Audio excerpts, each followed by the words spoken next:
자, 오늘 이제 19번째 책입니다. 시편 19편, 죄송합니다. 시편에 관한 구속사적 성경 개론 19번째 시간 시편입니다.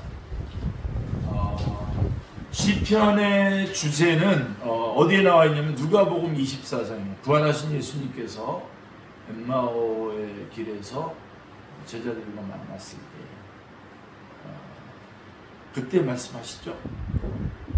거기 시편의 주제는 시편에 나를 가리켜 기록된 모든 것이 이루어져야 하리라 라고 하신 예수 그리스도입니다. 그러니까 시편의 주제는 예수 그리스도입니다. 시편은 150편의 다양한 시가 5권으로 편집되어 있습니다. 우리 제1권은 1편부터 41편까지, 2권은 42편부터 72편까지, 제3권은 73편부터 89편까지, 제4권은 90편에서 106편까지고요. 5번째 제5권은 107편에서 150편까지로 이렇게 편집이 되어 있습니다. 오경적 구조라고 합니다.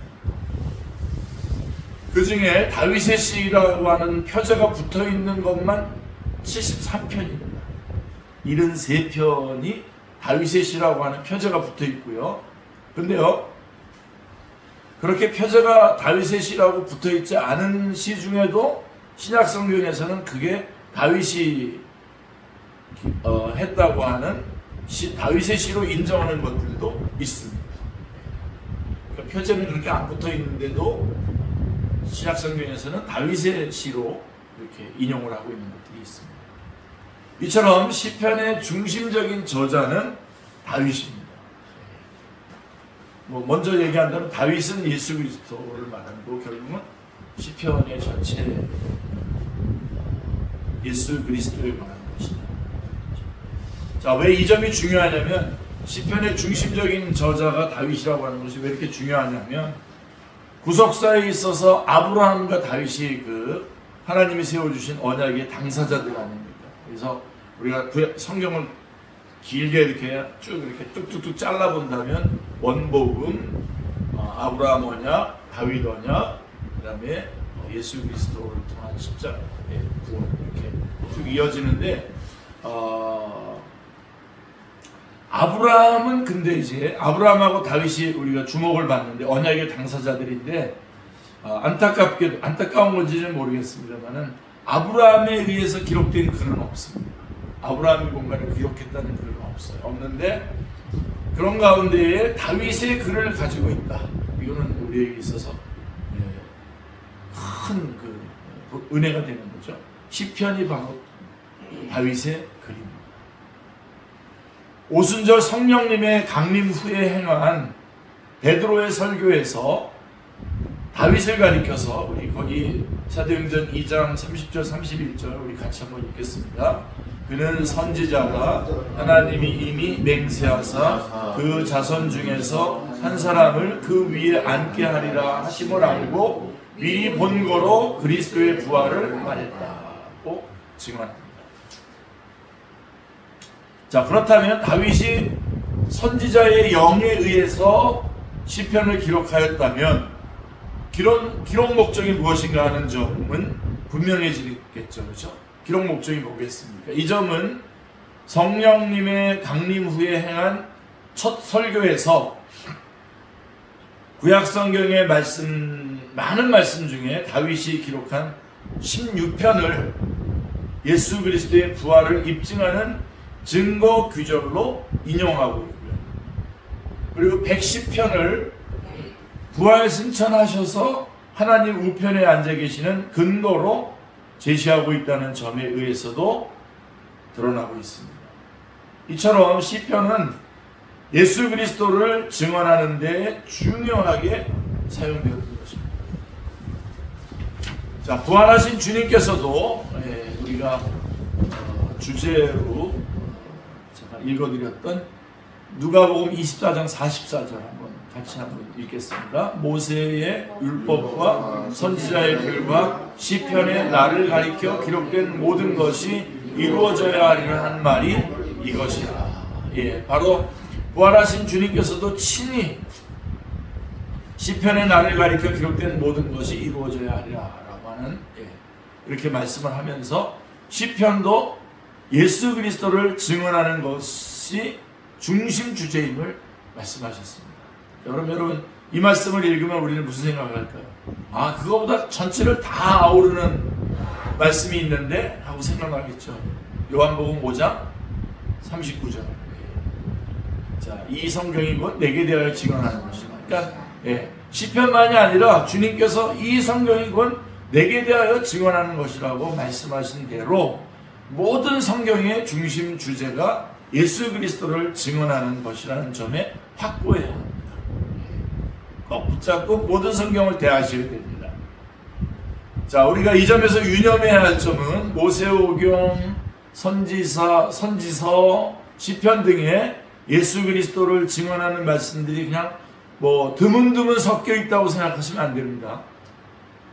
그런 게 아니고요. 그 다음에 성경을 거목에 비한다면 굵은 줄기만 예수 그리스도를 증언하고 있는 거라고 생각하는데 아니라는 겁니다. 자, 무성한 나무의 맨 끝에 가지까지도 나는 포도나무여 너희는 가지라 라고 하신 그 원줄기, 즉 중심 주제에 붙어 있기 때문에 성경 말씀이 된다는 점을 우리가 명심해야 됩니다. 그러니까 시편에 혹은 율법서에, 선지서에, 시편에 그냥 그리스도에 대한 이야기가 조금씩 드문드문 나오는데 그걸 가지고 마치 성경이 예수 그리스도를 증언하는 것인 것처럼 이렇게 말하는 것처럼 생각하면 안 된다는 거죠. 그렇지 않다는 겁니다. 자, 가는 가지에 달려있는 그 가지 그 끝에 열매가 붙잖아요. 열매. 그 가는 가지에 달려있는 열매가 원줄기로부터 진액을 받아서 맺어지듯이 성경의 모든 말씀은 직접적이든 간접적이든 그것이 암시적이든 그것이 반영된 채로든 예수 그리스도를 증언하는 것과 관련이 있기 때문에 성경이 될 수 있는 것입니다. 다윗은 언약의 당사자뿐만이 아니라 예수 그리스도를 예표하는 인물이기도 합니다. 선지서들은 공통적으로 우리 에스겔 37장 24절 같이 읽겠습니다. 내 종 다윗이 그들의 왕이 되리니 그들 모두에게 한 목자가 있을 것이다. 예, 여러분 에스겔 서면 한참 뒤죠, 그죠? 자, 다윗을 예수 그리스도의 예표의 인물로 증언하고 있습니다. 예, 그래서 한참 뒤에 글인데 다윗에 대해서 그들의 왕이 되리라 이렇게 말하는 것은 바로 예수 그리스도를 가리키는 거죠. 그래서 우리는 시편을 대할 때 세 가지 방면으로 바라보아야 됩니다. 다른 성경도 거의 마찬가지입니다. 첫째는 이 시를 기록한 장본인의 입장입니다. 그 시를 기록한 그 당사자의 삶의 자리. 그러니까 다윗의 시를 상고할 때는 다윗이 어떤 역사적인 배경과 상황에서 이 시를 기록하였는가를 관찰해야 합니다. 예를 들면 압살롬의 추격에 도망가면서 쓴 글인지 아니면 사울왕에게 쫓겨서 그랬던 것입니다. 그러니까 그 시를 기록했을 때 당시의 상황을 관찰을 해야 됩니다. 그리고 두 번째로는 다윗의 경험을 통해서 요 부분으로 딱 잡아요. 예수 그리스도께서 당하실 일들을 증언하고 있다는 점을 볼 수 있어요. 다윗이 당한 것이 바로 그 다윗의 그 예표가 예수 그리스도이시기 때문에. 그래서 만일 이것을 간과해 버린다면 시편을 기록하게 하신 성령님의 의도를 망각하게 되는 것이 되고요. 시편을 통해서 제시하고자 하시는 그 영광스러움을 놓치게 되는 거죠. 꼭 잡아야 되고, 그 다음에 하나 더 나간다면 우리의 삶에 세 번째로 이 시편 기자의 경험이 예수 그리스도에게서 성취된 일들을 통해서 우리에게 경건하게 살고자 하는 성도들에게 적용되는 점. 네, 여러분 우리 큐티할 때도 요렇게 큐티를 할 수 있어요. 같은 본문을 보면서도 요걸 다 찾아낼 수 있어야 돼요. 근데 안타깝게도 큐티를 좀 희화화시키는 그런 그룹들이 많아요. 우리나라에 지금. 어떤 그 목사님 그거 가지고 아예 목사님들 불러다가 대회도 하고 세미나도 하고 그러더라고요. 저도 한번 거기에 초청을 받아서 갔다가 딱 첫 시간 듣고 바로 나왔습니다. 그냥 본문을 읽고 내가 나에게 그 성경을 읽고 내가 느낀 것 그리고 내가 경험했던 것 하다못해 무슨 얘기까지 하냐면요, 네? 남편에게 얻어맞은 얘기 이런 것까지도 쉐어링하면서 그렇게 해서 무슨 자기 치유를 한다는 거예요. 여러분 큐티 하는 목적이 자기 치유예요. 그 세 번째거든요. 근데 앞에 부분들을 찾아내야 되잖아요. 여러분 큐티가 그렇게 그냥 예수님 믿고 바로 할 수 있는 그런 작업이 아니에요. 실제로. 근데 막 쉽게 막 그냥 그런 식으로 막 이끌어가는 거죠. 제가 그래서 이걸 한번 꺾어보려고 그 큐티 집안 낸 적이 있었는데 그 주최 측이 파산하는 바람에 원고만 엄청 보내놓고 그랬던 기억이 납니다. 이렇게 그래서 저는 여러분 성경을 큐티를 한다면 연구식으로 해야 돼요. 일단은 성경을 볼 때 그 유리창을 보듯이 그 안쪽을 먼저 봐야 돼요. 그걸 관찰해 연구해야죠. 그리고 그거에 의해서 예수 그리스도 여기서 하나님은 어떤 분이시고 여기서 예수 그리스도는 어떤 모습인가 한번 찾아내서 영광과 찬양을 올려드리고 그리고 그래서 예수님 안에서 성취된 이 말씀이 나는 지금 나한테 어떻게 적용해야 되느냐 라고 해서 적용점이 나와야 되죠. 그러니까 원래 이런 여러 가지 큐티 얘기 잠깐 할 수 있어서 참 감사한데요. 원래 본문이 기록될 때는 당시의 지역적인 언어적인 여러 가지 문화적인 무슨 그런 툴을 통해서 기록된 거잖아요. 이게. 그러니까 큐티는 먼저 어떻게 되면 그런 툴이 입혀지기 전에 하나님은 어떤 일말을 어떤 말씀을 했는가를 이런 것들을 다 벗겨내서 찾아내요. 그래서 그걸 찾아내고 그거를 다시 오늘날 내 상황에 있는 것 쪽으로 세 번째로는 그래서 그것을 통해서 하나님께 영광을 돌리고 하나님이 어떤 분이신지 그리고 예수 그리스도가 행하신 일들이 어떤 것인지를 찬양하고 영광을 돌리고 그렇게 그런 하나님을 영광을 돌리며 살아가겠다고 결심을 하고 그래서 성취된 그 말씀을 이제 오늘날 내 언어로 또 바꿔야 되잖아요. 예? 그 앞에 그걸 갖다 보편적인 진리라고요. 보편적인 진리를 찾아내고 그거를 오늘날에 이제는 2024년도 한국에서 살아가고 있는 내가 이것을 대하고 내가 처한 상황으로 이걸 적용해서 그거를 이제 묵상을 하고 결단을 하고 이거는 결단이 힘들면 안 되니까 그래서 그 결단하는 기도를 성령님께 이렇게 살아가게 해달라고 적용점들을 찾아서 기도를 하고 실천 그리고 이제 그것을 쉐어링할 때는 바로 이 앞에 부분들을 쉐어링을 이렇게 같이 해야죠. 그리고 이래서 적용했다는 걸 쉐어링하고 해야 되는데 그냥 성경 딱 보고선 자기 느낀 거 그냥 기분 나는 대로 막 내가 시어머니한테 내가 고통을 많이 받았다는 걸 막 부각시켜서 같이 공감을 얻어내고 그거는 그냥 얼마든지 심리학이나 상담에서도 얼마든지 가능한 거 아니에요. 그러니까 안타까워요. 큐티를 저거 해야 돼요. 개혁을 해야 돼요. 개혁. 그래서 제가 이렇게 어린 분들한테는 그렇게 얘기해요. 큐티를 하지 말고 차라리 좋은 분의 설교집을 한 편씩 읽으라고 하지.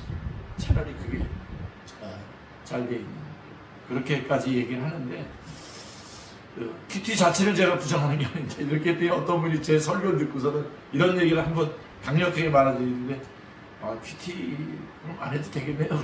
그런 뜻은 아니에요. 하시되 그렇게 해야 돼요. 진짜.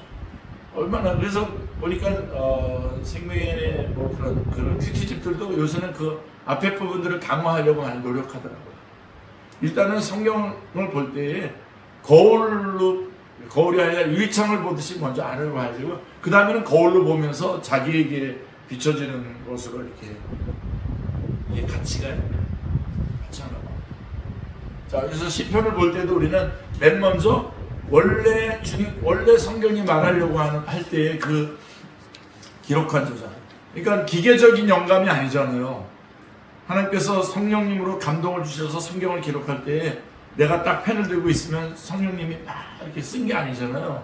그 사람의 삶을 다 고용한 거죠. 그 사람의 삶과 그 다음에 그 삶의 그런 어떤 그 문화적인 언어적인 그런 것들을 다 고용하셔서 이거를 기록한 것이기 때문에 그거를 먼저 찾아내는 걸 하고, 그 다음에 그 시편을 통해서 이루어진 성취된 예수 그리스도의 그 이야기를 우리가 찾아내서 그거를 또 하나님 앞에 영광 돌리고, 그 다음에 나의 삶 속에다 이 말씀을 적용을 해야 되겠죠.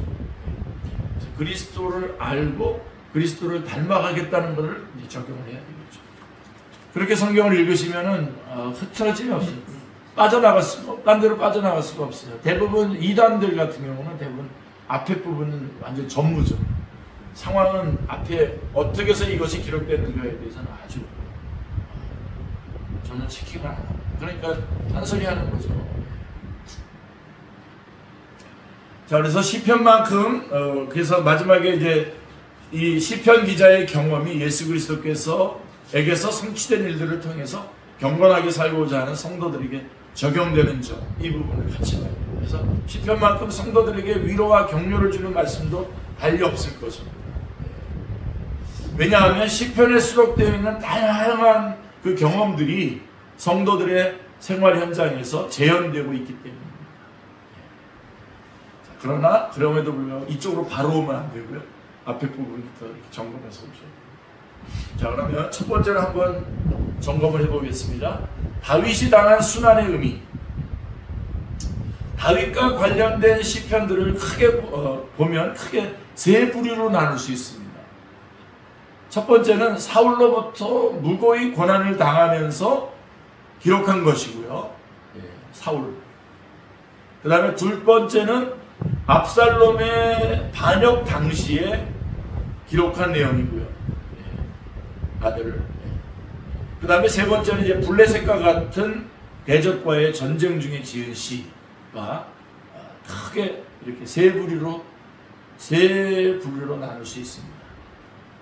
자, 이를 예표로 해서 예수 그리스도께서 당하시게 될 고난을 증언하고 있는 거죠.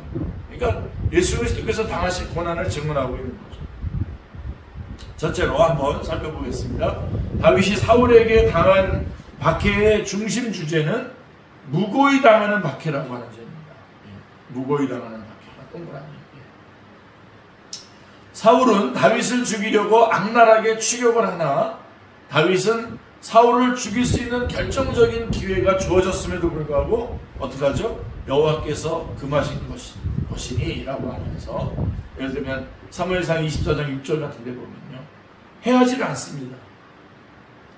그리고 이렇게 말하죠. 사무엘상 24장 9절부터 11절을 보면 우리 같이 한번 읽어보겠습니다. 다윗이 사울에게 이르되 보소서, 다윗이 왕을 해하려 한다고 하는 사람들의 말을 왕은 어찌하여 들으시나이까. 오늘 여호와께서 불에서 왕을 내 손에 넘기신 것을 왕이 아셨을 것이니이다. 어떤 사람이 나를 권하여 왕을 죽이라 하였으나 내가 왕을 아껴 말하기를 나는 내 손을 들어 내 주를 해하지 아니하리니 그는 여호와의 기름 부음을 받은 자이기 때문이라 하였나이다. 내 아버지여 보소서, 내 손에 있는 왕의 옷자락을 보소서. 내가 왕을 죽이지 아니하고 겉옷자락만 베었은즉 내 손에 악이나 죄가가 없는 줄을 오늘 아실지니이다. 왕은 내 생명을 찾아 헤아려 하시나 나는 왕에게 범죄한 일이 없나이다. 아주 다윗은 시편에서 또 35편 7절에 보면 같이요, 그들이 까닭 없이 나를 잡으려고 그들의 그물을 웅덩이에 숨기며 까닭 없이 내 생명을 해하려고 함정을 파싸우니. 또 그리고 35편 19절에도요. 같이요. 부당하게 나의 원수된 자가 나로 말미암아 기뻐하지 못하게 하시며 까닭없이 나를 미워하는 자들이 서로 눈짓하지 못하게 하소서. 그리고 69편 4절도요. 까닭없이 나를 미워하는 자가 나의 머리털보다 많고 부당하게 나의 원수가 되어 나를 끊으려 하는 자가 강하였으니 내가 빼앗지 아니한 것도 물어주게 되었나이다. 예.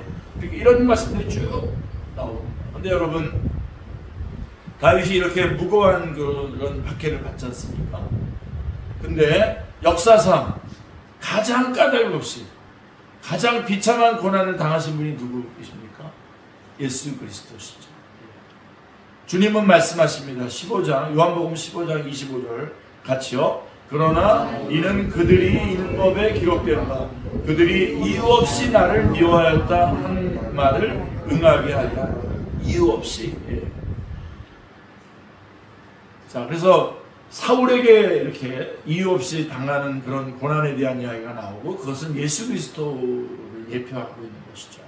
그리고 두 번째로는 이제 아들 압살롬에게 당한 박해의 주제는 배신이에요. 여기는 배신. 약간 까닭 없이 당하는 건데 여기는 배신.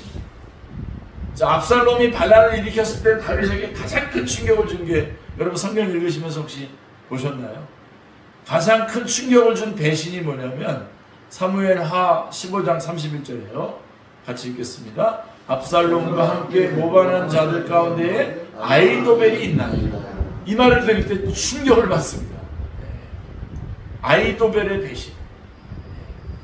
그는 아히도벨은 모략에 능한 자인데 다윗의 신복이었던 자입니다. 다윗은 이렇게 진술합니다. 같이 한번 읽겠습니다. 내가 신뢰하여 내 떡을 나눠 먹던 나의 가까운 친구도 나를 대적하여 그의 팔꿈치를 들었나이다. 예, 시편 41편 9절인데요. 나의 가까운 친구도 나를 대적하여 그의 팔꿈치를 들었나이다. 팔꿈치. 예, 팔꿈치. 그러니까 이게 그 아히도벨의 그런 그 배신, 이것이 결국은 다윗에게 대한 배신이지만 그것은 예수 그리스도에 대한 배신에 대한 예표입니다. 자, 55편 12절 13절도 한번 같이 보겠습니다. 나를 책망하는 자는 원수가 아니라 원수일진데 내가 참았으리라. 나를 대하여 자기를 높이는 자는 나를 미워하는 자가 아니라 미워하는 자일 자인데 내가 그를 피하여 숨었으리라. 그는 곧 너로다. 나의 동료, 나의 친구요, 나의 가까운 친으로다. 이거 그냥 우리 개혁개정으로 읽으면 잘 많이 이해가 안 되는데, 그래서 제가 좀 쉬운 성경으로 한번 다시 이런 뜻이에요. 이런 내용이에요. 쉬운 성경 이건 제가 읽어드릴게요. 만일 나를 모욕하는 자가 원수였다면 아마 나는 견딜 수 있었을 것이다. 원수가 나를 모욕했다면 내가 견딜 수 있습니다. 원수가 내게 대들었다면 나는 그 사람으로부터 숨을 수 있었을 것이다. 그러나 나와 같이 다니던 당신들이 그들이었습니다. 당신들은 나의 가장 친한 친구들이었습니다. 그러니까 나를 모욕하는 사람이 나의 원수가 가장 친하게 지냈던 사람들이었다는 거예요. 이런 배신을 다윗이 당했고 이것은 예수 그리스도께서 당할 것을 예표하고 있는 거죠. 이 시편이 주님에게는 가룟 유다의 배신으로 응하여졌던 것이죠. 그래서 주님은 요한복음 13장 18절에서요. 같이요. 내 떡을 먹는 자가 내게 발꿈치를 들었다 한 성경을 응하게 하려는 것입니다. 그리고 이제 세 번째는 이제 다윗은 이스라엘을 대표한 한 사람이 되어서 골리앗을 정복한 일이 있잖아요. 그러니까 대표에서 한 사람으로서 당하는 고난들이죠. 시편 20편 5절을 보면요. 같이요. 우리가 너의 승리로 말미암아 대가를 부르며 우리 하나님의 이름으로 우리의 깃발을 세우리니. 예. 자, 이는 요한복음 16장 33절에서 같이요. 세상에서는 너희가 환난을 당하나 담대하라. 내가 세상을 이겼노라 라고 하신 예표인데요. 우리는 우리의 대표자가 승리해 놓으신 싸움을 싸우고 있는 것입니다. 그러니까 우리는 이 시편에서 주님께서 대표가 되셔서 싸웠던 것을 예표로 말씀해 준 것을 통해서 그것이 이제 예수님을 말씀하시는 거고, 다윗이 이제 골리앗과 싸워서 이긴 그 예표가 예수님에 관한 것이고, 그 예수님께서 이겨놓으셨기 때문에 우리는 그 결과로 우리는 승리를 거머쥐게 되는 것이죠. 그 얘기를 이렇게 쭉 이어서 말씀하고 있습니다. 그래서 다윗의 순환은 하나님의 택하심과 기름 부음을 받아 성령님으로 충만하게 됨으로 시작이 됩니다. 그래서 다윗의 순환은 거기서, 만약에 다윗은 성령님에게 충만하게 됨을 받아서 골리앗을 물리치게 되고, 환영하는 백성들은 사울은 천천히요, 다윗은 만만이로다라고 다윗을 높이기 때문에 그때부터 사울의 증오가 시작됐잖아요. 자, 사무엘상 18절 12절 같이 읽겠습니다. 여호와께서 사울을 떠나 다윗과 함께 계심으로 사울이 그를 두려워하였다. 그리고 18장 29절도요. 사울이 다윗을 더욱 두려워하여 평생에 다윗의 대적이 되리라.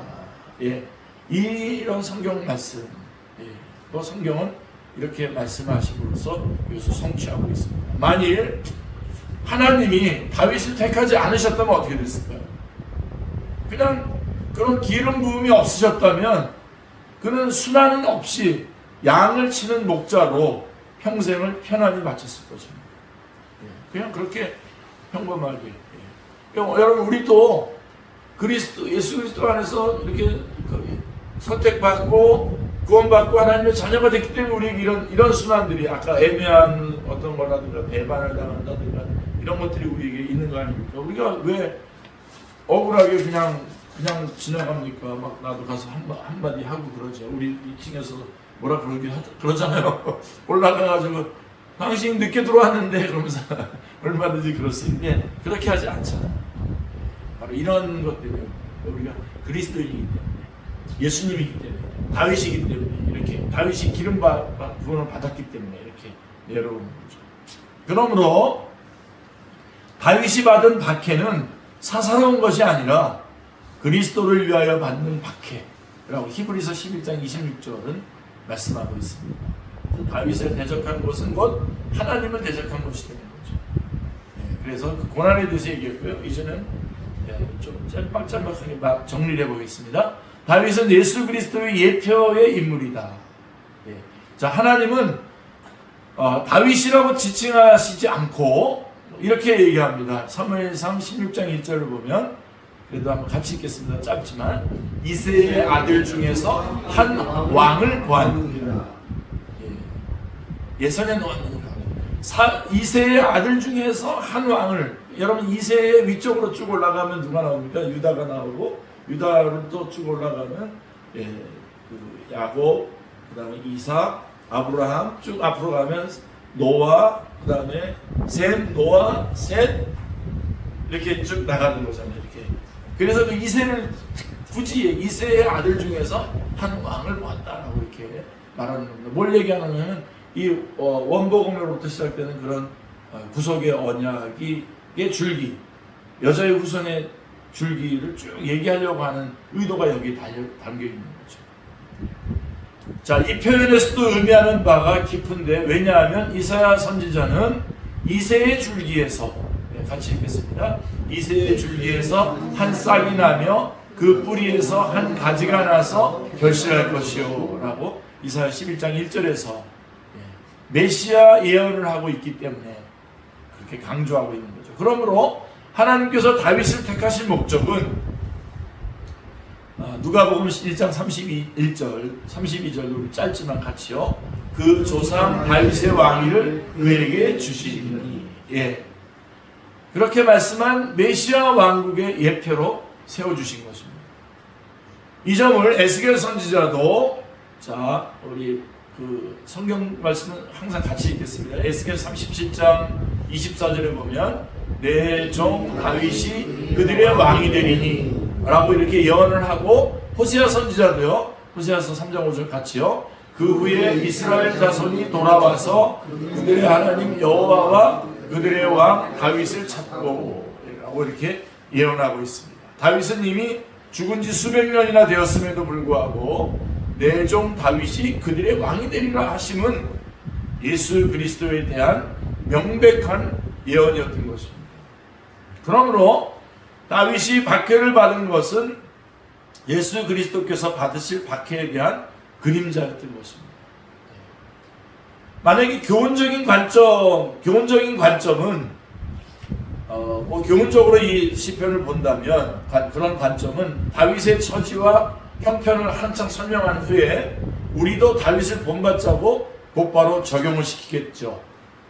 그렇게 한다면 그림자는 보고 실체는 못 보는 것이 되는 거죠. 가인이 아벨을 쳐 죽였을 때 형은 동생을 쳐 죽이지 말라 이런 메시지 정도를 뽑아내려고 그렇게 했겠습니까? 그렇죠? 그런 게 아니죠. 룻기 같은 경우도 우리가 이미 배웠지만 그 줄기를 통해서 예수 그리스도께서 나가는 그 구속사의 계보를 얘기해 주려고 하는 것이지 효도 며느리가 시어머니에게 효도를 해야 된다 하는 그런 얘기만을 전하려고 한 건 아니죠. 그래서 실체를 못 본 채 성경을 보는 거예요. 그러니까 예수 그리스도를 찾아내지 못하고 예수 그리스도의 그 구속을 찾아내지 못하고 요한복음 5장 39절의 말씀이 드러나지 않은 채로 성경을 본다면 우리는 실체는 못 보고 그림자만 보는 거고요. 그렇다면 굳이 성경을 통해서 얻을 필요는 없겠죠. 그러므로 시편을 통해서 만나야 할 분은 다윗이 아니라 누구죠? 예수 그리스도를 만나야 되는 것입니다. 또 이제 다윗의 귀를 통하여 깨닫게 하심. 다윗은 기가 막힐 웅덩이와 수렁에서 끌어올리심을 받은 후에 예물과 감사제를 드리려고 했습니다.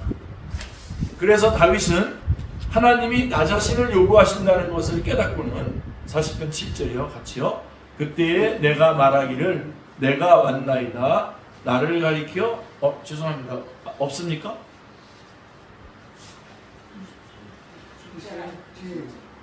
그래서 없습니까? 그래서 다윗은 하나님이 나 자신을 요구하신다는 것을 깨닫고는 40편 7절에 같이요. 그때에 내가 말하기를 내가 왔나이다 나를 가리켜 기록한 것이 두루마리 책에 있나이다. 그리고 자신을 이제 드러내기에 이르게 되죠. 그래서 다윗 당시에 이런 깨달음을 얻었다는 것은 가히 혁명적인 일이라고 할 것입니다. 그의 아들 솔로몬을 한번 보세요. 솔로몬이 1000번제를 드리고 성전 낙성식 때에 드린 제물이 소가 2만 마리고요. 양이 12만 마리라고 전하고 있습니다. 그런데 이런 예물과 번제물을 요구하지도 아니하시고 기뻐하시지도 아니하십니다. 그거를 다윗이 깨닫는 거예요. 그런데 이 점에서 우리가 주목하게 되는 점은 나를 가리켜 기록한 것이 두루마리 성경책에 있다는 대목입니다. 그러니까 성경은 다윗에 대한 기록이 아니라 이 성경이건 내게 대하여 증언하는 것이다 라고 한 요한복음 5장 39절에 말씀한 예수 그리스도에 대한 기록이라고 하는 점. 그러므로 신약성경은 이것을 인용해가지고 예수 그리스도에게서 성취되었음을 증언하고 있는 것입니다. 히브리서 10장 5절로 7절에 같이 한번 읽겠습니다. 그러므로 주께서 세상에 임하실 때에 이르시되 하나님이 제사와 예물을 원하지 아니하시고 오직 나를 위하여 한 몸을 예비하셨도다. 번제함과 속죄제는 기뻐하지 아니하시나니 이에 내가 말하기를 하나님이여 보시옵소서 두루마리 책에 나를 가리켜 기록한 것과 같이 하나님의 뜻을 행하러 왔나이다. 그리고 이제 마무리해 보겠습니다. 시편의 문학 형식은 하나님은 모세에게 이스라엘 백성들이 가나안에 들어가서 언약을 버리고 다른 신을 쫓는 것을 말씀하시면서 이렇게 명하셨습니다. 신명기 31장 19절을 보시면요. 뒷부분에 나오는데요. 같이 읽겠습니다. 그러므로 이제 너희는 이 노래를 써서 이스라엘 자손들에게 가르쳐 그들의 입으로 부르게 하여 이 노래로 나를 위하여 이스라엘 자손들에게 증거가 되게 하라. 노래로 나를 증거하게 하라 이런 말씀입니다. 그러니까 시편의 문학 형식이 시와 노래로 되어 있다는 점도 이런 맥락에서 우리가 이해되어야 합니다. 그래서 특별히 제3권이 73편에서 89편이 제3권인데요. 제3권은 주로 아삽의 시로 되어 있는데 이 아삽은 찬양대 지휘자입니다. 네. 그러니까 성경은 찬양대 지휘자들을 선견자라고 역대상 25장 5절에 보면 선견자라고 말합니다. 그러니까 다윗은 선지자고 아삽은 선견자입니다. 예. 그래 그 선지자요 선견자로서 하나님께서 자신들을 애굽에서 인도하여 내신 구원 행사를 노래로 읊으면서 이러한 하나님께 인간은 어떻게 했는가를 노래로 증언하고 있는 것입니다. 그러니까 시편은 문학 형식이 시로 되어 있지만 내용은 뭐죠? 선지서와 똑같이 동일한 예수 그리스도를 증언하고 있는 것이 중심 주제라고 하는 것입니다. 그러니까 문학 형식만 시와 노래로 되어 있지 내용은 역시 선지서와 같이 똑같이 예수 그리스도를 증언하는 것이다. 자, 시편에 나오는 의인과 악인. 자, 시편을 푸는 열쇠는 전체의 서론격인 시편 1편과 1편에 있죠. 그러니까 시편 1편은 두 부류의 사람을 대조해서 보여주고 있죠. 그래서 시편 1편 1절로 3절을 보면 복 있는 사람에 대한 진술이 있고 4절 5절에는 악인은 그렇지 않음이요라고 하면서 악인에 대한 진술이 나옵니다. 그리고 결론이 6절에 나오는데 같이 읽겠습니다. 무릇 의인들의 길은 여호와께서 인정하시나 악인들의 길은 망하리로다. 이렇게 말씀하면서 두 종말이 있다고 말합니다. 그러니까 모든 사람들은 이 두 부류 중 어느 한 진영에 속해 있으며 두 길 중에 어느 한 길을 가고 있는 것입니다. 이처럼 시편에는 의인과 악인이 빈번하게 등장합니다. 자, 그러면 의인과 악인은 각각 누구를 가리키는 말입니까? 자, 먼저 윤리적인 척도에서 의인과 악인이라고 하는 말이 아님을, 윤리적인 차원에서 한 말이 아님을 우리가 명심할 필요가 있습니다. 이제 넘겨주시고요. 자, 물론 의인은 선하고 악인은 악할 수도 있으나 엄밀한 의미에서 의인은 없나니 하나도 없잖아요. 그죠? 로마서 3장 10절에 증언하고 있습니다. 의인은 없나니 하나도 없도다. 분명히 성경이 선언하고 있잖아요. 그러므로 시편이 말씀하는 의인과 악인은 창세기 3장 15절에서 원복음에서 선언하신 여자의 후손과 뱀의 후손을 가리키는 것입니다. 즉 하나님을 경외하는 자와 불신자를 가리키는 표현인 것입니다. 물론 불신자 중에도 선한 사람이 있음을 인정합니다. 그러나 그의 아비가, 그분이 선하게 보이지만 그의 아비가 누굽니까? 요한복음 8장 42절에 악한 사탄이기 때문에 그도 피할 수 없이 악한 자로 분류되어 있는 것이죠. 되고 맙니다. 같은 원리로 신자 중에도 신실하지 못한 자가 있으나 그의 머리가 의로우신 예수 그리스도이시기 때문에 의인의 그룹에 서게 되는 것입니다. 그래서 성경이 말하는, 시편이 말하는 의인과 악인을 이렇게 잘 구분하셔야 됩니다. 윤리적으로 보시면 안 됩니다. 그리고 여섯 번째, 시편에 등장하는 대적자 원수. 자, 시편에는 놀라울 만치 대적자 또는 원수라는 말이 무지 많이 등장합니다. 원수라는 말, 대적자라고 하는 말이 많아요. 그리고 저주하는 시를 예하면서 의아해하게 됩니다. 시편에 보면 그런 게 너무 많이 나오니까요. 대적자 원수가 1차적으로는 다윗을 미워하고 죽이려고 하는 누구일 수 있습니다. 그게 압살롬일 수도 있고 여러 가지 그런 대적들이 많죠. 그러나 시편이 말씀하고 있는 원수는 궁극적으로 누굴 말하는 걸까요? 사탄이죠. 자, 시편 2편 1절로 3절 같이 읽겠습니다. 어찌하여 이방 나라들이 분노하며 민족들이 헛된 일을 꾸미는가? 세상의 군왕들이 나서며 관원들이 서로 꾀하여 여호와와 그의 기름 받은 자를 대적하며 우리가 그들의 맨 것을 끊고 그의 결박을 벗어버리자 하는도다.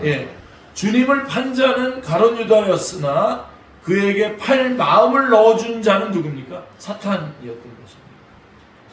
사울 왕이 있을 동안 다윗을 죽이려는데 많은 날을 허비했는데 그 배후에는 악신이 그에게 들렸기 때문입니다. 악신, 그렇죠?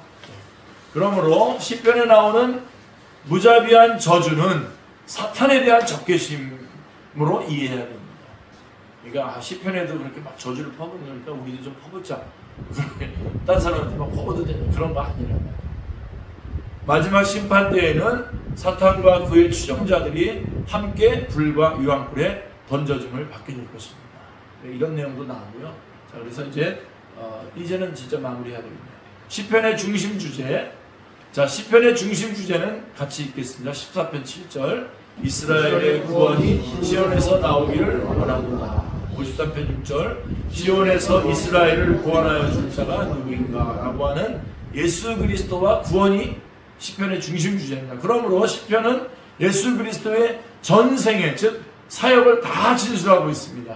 자, 2편 6절 7절 같이요. 내가 나의 왕을 내 거룩한 산 시온에 세웠다 하시리로다. 내가 여호와의 명령을 전하노라. 여호와께서 내게 이르시되 너는 내 아들이라 오늘 내가 너를 낳았다 라고 하는 이 탄생에 대한 이야기가 시편에 나오고요. 그 다음에 22편 16절에 같이요.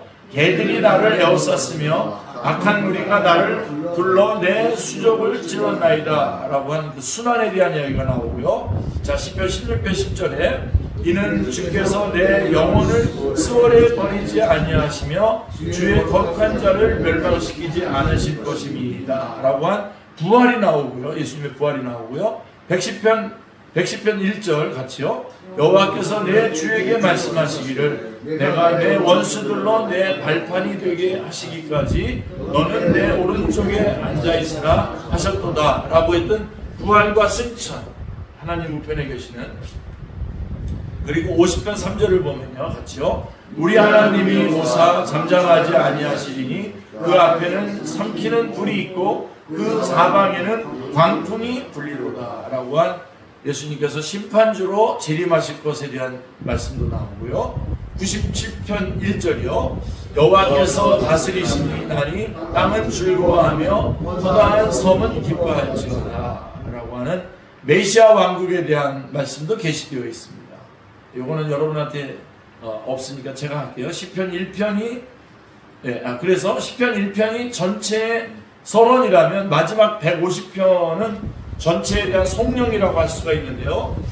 자, 시편은 복 있는 사람은 하고 시편 1편 1절에서 복 있는 사람은 하고 사람으로 시작해서 150편 6절 같이요. 호흡이 있는 자마다 여호와를 찬양할지어다 할렐루야 하고 여호와를 찬양하는 것으로 끝맺고 있습니다. 이처럼 시편은 영광스러움으로 가득 찬 책입니다.